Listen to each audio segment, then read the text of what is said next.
Welcome to Generation Equality, an unprecedented global effort that brings together various stakeholders to drive change for women and girls.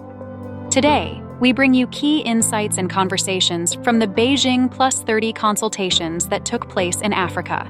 Generation Equality leaders, commitment makers, and youth members were taking the lead in the conversations. I am now a government official as a councillor. This wouldn't have been possible if the senior women who advanced for Beijing in 1995 hadn't done so. They have created a space for young women like me to be seen in the very same spaces with senior men and senior women. We're not looking for surface level change. We're looking for systemic change. We're looking for things that will break barriers. We expect a strong and impactful position on Africa who reflects the engagement from feminist CSOs and also youth, a position that can be intersectional and a position that will reflect the realities of women and girls in Africa in all their diversity.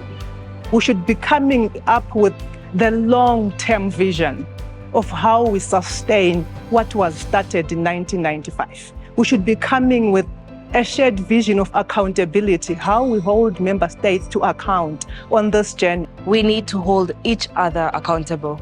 Have the government, the CSOs, the organization, but again, even us as young women, if we do not take the initiative to speak up, to talk about the issues that affect us, nobody's going to help us. Generation Equality Forum is an offshoot of the 25th anniversary of the Beijing Declaration and Platform for Action, where, as we were doing the review, it hit us that there's no country that has achieved gender equality. We have aspirations, we have promises that is contained within the Beijing Declaration and Platform for Action, but we don't have the requisite accountability framework to be able to track the progress and be able to report on what has happened. And so Generation Equality Forum comes in to provide this platform for not just resources, mobilization of resources, but also being able to come up with an accountability framework that is able to tell us what progress are we making.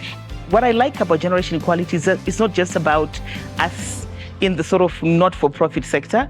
We need the partnerships with policymakers who make the policies. We need the partnerships with intergovernmental organizations who have the capacity to contribute to community responses. You need the partnerships with private sector.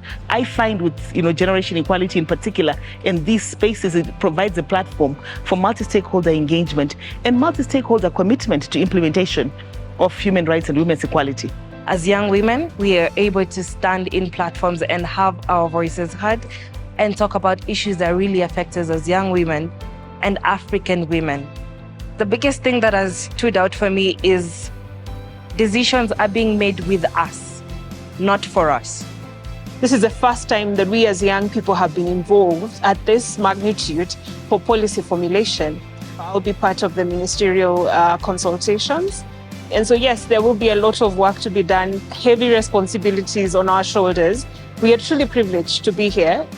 I would say we've gained exposure.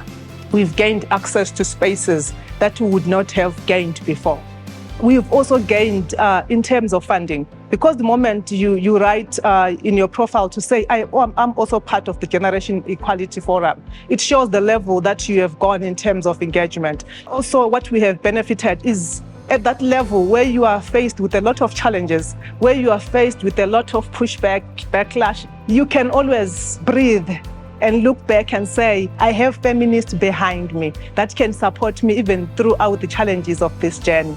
We have actually benefited that level of support from the whole Generation Equality Forum feminists.